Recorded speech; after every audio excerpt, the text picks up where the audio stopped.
তো অন্নপূর্ণা যোজনার নতুন নিয়ম কি আসলো, কারণ আজকে কিন্তু 10 আগস্ট বেরিয়ে গেল এবং মাননীয় মুখ্যমন্ত্রী শুভেন্দু অধিকারী এই সম্পর্কে কি বলেছেন। কেননা মাননীয় মুখ্যমন্ত্রী যেটা আগে বলেছিলেন যে 10 আগস্টে এই অন্নপূর্ণা যোজনার নিয়ম সম্পর্কে, শর্ত সম্পর্কে একটা ডিটেলস প্রেস কনফারেন্স করবেন। কার সাথে? মালতী রাভা, সংশ্লিষ্ট দপ্তরের যে মন্ত্রী মালতী রাভা রয় এবং মাননীয় মুখ্যমন্ত্রী শুভেন্দু অধিকারী একটা কিন্তু প্রেস কনফারেন্স করবে। সেখানে ডিটেলসে অন্নপূর্ণা যোজনার শর্ত বা যোগ্যতার যে মানদণ্ড সেই সম্পর্কে আলোচনা করা হবে। একদম পরিষ্কার কিন্তু একটা অফিসিয়াল আপডেট জানানো হবে। তো যাই হোক, আজকে 10 আগস্ট ছিল। আমি আপনাদের আগে দেখিয়ে দিই যে মাননীয় মুখ্যমন্ত্রী শুভেন্দু অধিকারী যেটা বলেছিলেন, আপনারা ভালো করে শুনে নিন। 10 তারিখে আমি এবং সংশ্লিষ্ট মন্ত্রী মালতী রাভা রায় ডিটেলসে প্রেস কনফারেন্স করব PM, ঠিক আছে? আপনারা আসবেন। কারা কারা বিবেচিত হবেন সম্পূর্ণ ক্রাইটেরিয়া 10 তারিখ সোমবার বলে দেবো। তো আপনারা শুনতে পেলেন যে মাননীয় মুখ্যমন্ত্রী কি বলেছিলেন এই সম্পর্কে, যে 10 আগস্টেই এই অন্নপূর্ণা যোজনা সম্পর্কে ডিটেলস একটা প্রেস কনফারেন্স করা হবে। সেখানে ডিটেলসে এই সম্পর্কে জানানো হবে অন্নপূর্ণা যোজনার শর্ত কী। কেননা অন্নপূর্ণা যোজনার ক্ষেত্রে বারবার কিন্তু নিয়মে পরিবর্তন হয়েছে। আগে কি ছিল? আগে ছিল কিন্তু 25 থেকে 60 বছর বয়সী মহিলারা টাকা পাবেন। সবার আগে কি বলা হয়েছিল যে যারা কিনা লক্ষ্মীর ভাণ্ডার পায় তারা সবাই অন্নপূর্ণা যোজনার টাকা পাবেন। কিন্তু এখানে আপনারা অনেকে হয়তো ভুল বুঝছেন সরকারকে।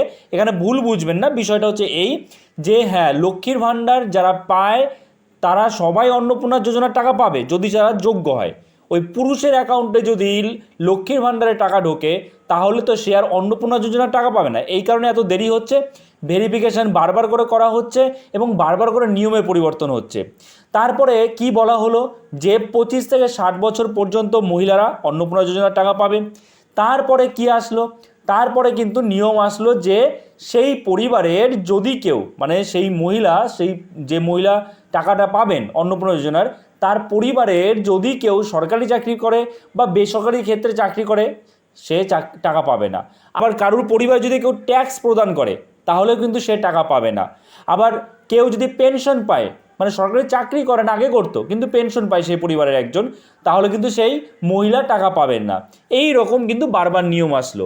এর পরে আবার আরও একটা নিয়ম এসেছিল যে যাদের যে সন্তান, সেই সন্তানরা যদি সরকার দ্বারা রেজিস্টারেড ওয়েস্ট বেঙ্গল সরকার দ্বারা রেজিস্টারেড এমন স্কুলে না পড়ে থাকে, এমন স্কুলে পড়ছে যে স্কুলটা কোনো রেজিস্ট্রেশন নেই বা ওয়েস্ট বেঙ্গল বা পশ্চিমবঙ্গ সরকার দ্বারা কোনো রেজিস্টার্ড নয়, সেই স্কুলে যদি পড়ে থাকে তাহলে তারাও টাকা পাবে না। এই রকম বারবার কিন্তু বিভিন্ন রকম নিয়ম আসলো এবং শেষমেশ আমরা দেখলাম কি যে বিশেষভাবে তাদেরকেই রিজেক্ট করা হয়েছে অন্নপূর্ণা যোজনার ক্ষেত্রে যাদের পরিবারে কিনা ট্যাক্স পে করে, যাদের পরিবারে কেউ ট্যাক্স পে করে, অর্থাৎ যাদের বাৎসরিক আয় 12 লক্ষ টাকার ওপরে, এবং দ্বিতীয়ত যাদের 3টে পাকা রুম রয়েছে বা 3টে পাকা ঘর রয়েছে তাদেরও কিন্তু রিজেক্ট করা হয়েছিল।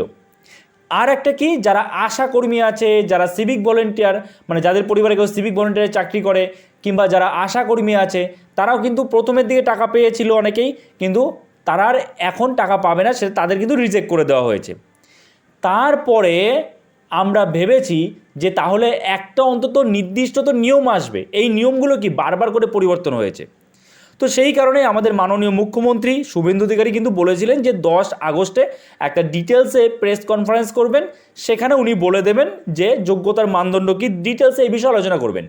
কিন্তু দুর্ভাগ্যবশত আজকে কিন্তু কোনো রকম অন্নপূর্ণা যোজনা সম্পর্কে কোনো প্রেস কনফারেন্স হয়নি। আগের যে নিয়মগুলো ছিল সেই নিয়মগুলোই কিন্তু রয়েছে আপাতত, এখনও পর্যন্ত কোনো আপডেট আসেনি। তবে হ্যাঁ, এই যে 3টে পাকা ঘর, এই বিষয়টা, এই নিয়মটা কিন্তু পরিবর্তন হতে পারে কি 50 ডেসিমেলের ওপরে জায়গা, এই নিয়মটাও পরিবর্তন হতে পারে।